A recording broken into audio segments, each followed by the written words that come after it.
ข้าพเจ้าในสองบทใส่พิเศษมื้อนี้มาใส่เป็นเพียงตามเคยเนาะประเภทใหม่บ้านดอนแดงจากคลิปที่แล้วเลยมันใส่วังประมูลส่วนมื้อนี้จะไปใส่วังสาธารณะเนาะวังหากินทั่วไป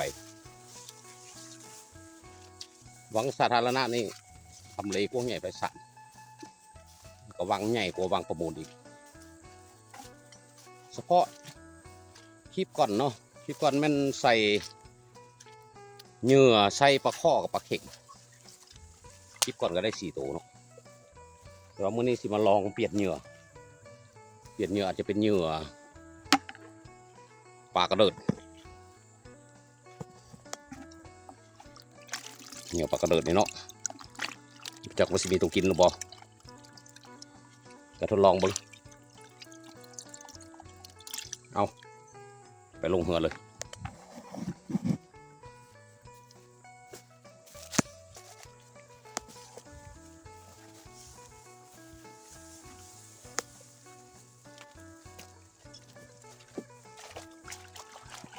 คนหล่อนักสีไฟเหือคนหล่อสุดหมดบ้านดอนแดงเลยมื้อนี้ใส่วังทั่วไปวังสาธารณะส่วนทิศแล้วนี่แล้วมันใส่วังประมูลตัวก็ได้4 แต้มประมาณจาก6 โลจนมื้อนี้สิลงวังสาธารณะทั่วไปเอาลงเหือเลยเอาเดี๋ยวนี้ประมาณ10 โมงกว่าเนาะมาลุ้นนำกันนี่อยู่ใกล้ๆนี่วะถึงแล้ววะประมาณ10 โมงครึ่งเนาะแน่ตัวนี้ก็จะประมาณจากตัวทบิดเนาะกำลังว่าสิถ่ายมาถึงเลยตัวทบิดประมาณนี้โลกว่านี่แหละนี่จะใส่สำเนียงเนาะว่าสิเริ่มแต่หลักไปมามันถึงหลังทบิดเลยมื่อนี้เอาขีบมัดมาเนี่ยบ่คือมื่อนั้นเอามือปลดยากโอ้หักสมะเอ้ยเป็นหักสับมันแข็งเลยออกละปลาย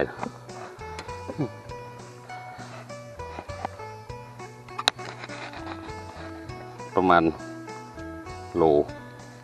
จากน้อยโล3 โล 4นี่แหละเนาะเอาตัวทำอิฐเราสิเริ่มแต่หลักมาถือตัวทำอิฐเอาออกเลยแล้วเนาะบดินเนาะลงยักษ์นะเอาใส่ถุงมันนั่นแหละเต่งกันแล้วตายเอาแต้มที่2กำลังสิมาโอ้ตัวนี้ดักลุ่มแหงเลยได้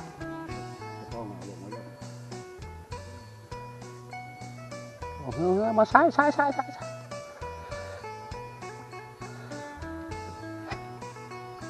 โอ้ยมาเข้าจึงนี่แล้ว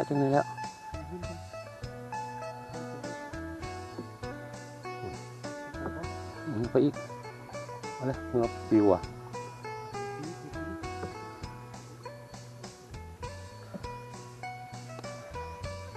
ไงมันเลอะนะโอ้กระบวนการกันไป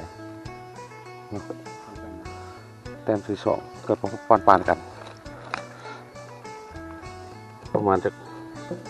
อีกแต้มนึงแต้มที่2กืนตัวนี้ว้าประมาณโลนี่แหละ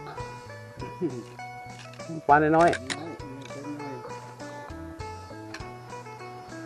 อยู่ตัวเด้อโอ้ยตัวนี้คันกืนแล้วไม่อยากรอดได้ถ้าได้ผ่านมาเนาะ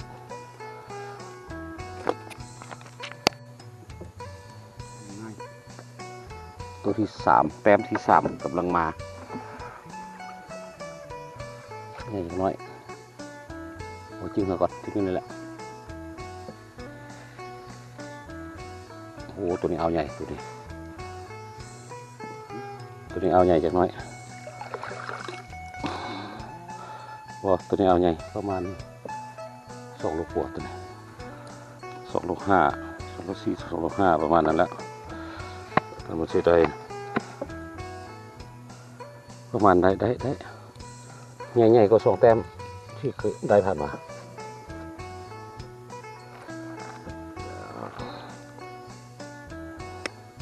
นี่ก็สองตัวที่ได้ผ่านมา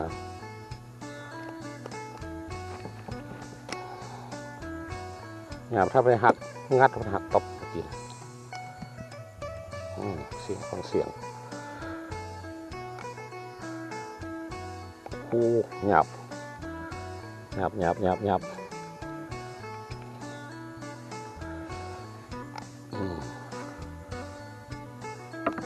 เนาะแต้มที่3ก็ประมาณจาก2 โลไปปลายจังหน่อยตัวนี้อาจจะประมาณ2 โล 4 2 โล 5ประมาณนั้นแหละกันลื่น2 ตัวที่ได้มา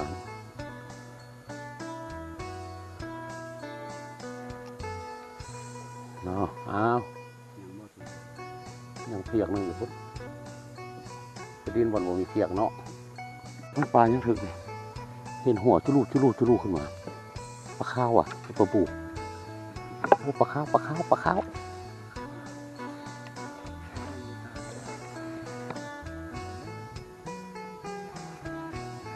ยังมันตาย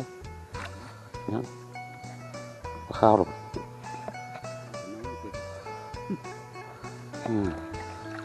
ปลาข้าวน้อยกับปลาข้าวเนาะได้บ่โลประมาณนั้นโอ้ยอาจจะบ่ฮอดโลสักจัก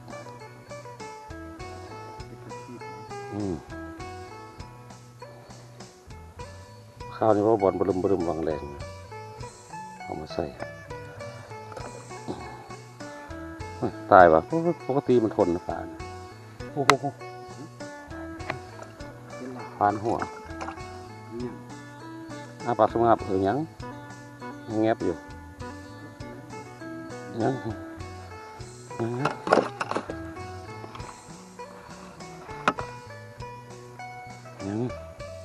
จะสตาร์แบบนี้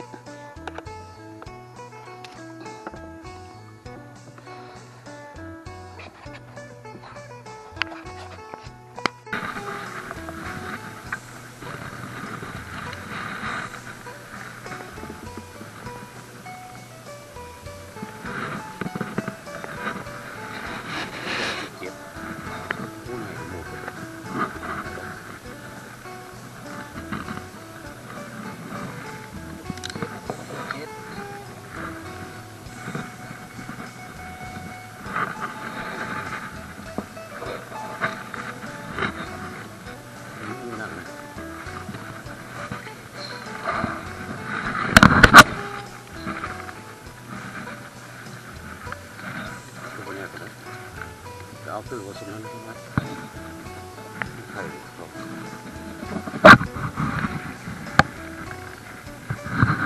โอ้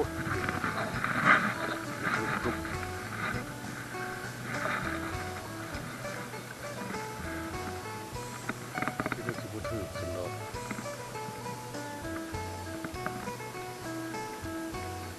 เก็บปลาตองข้าวเป็นนั้นโตเป็นนั้นก็ได้ถ่ายครับ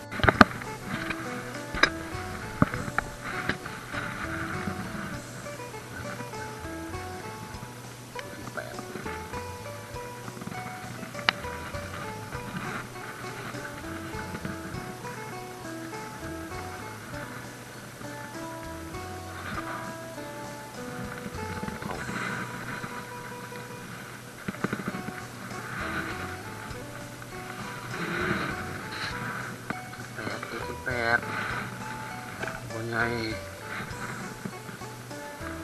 ให้จะเวทโลลงไป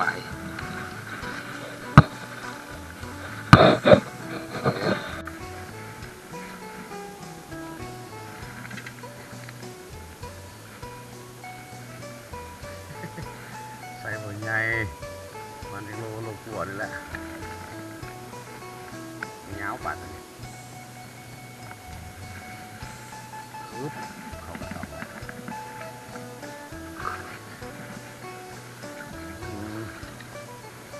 ไง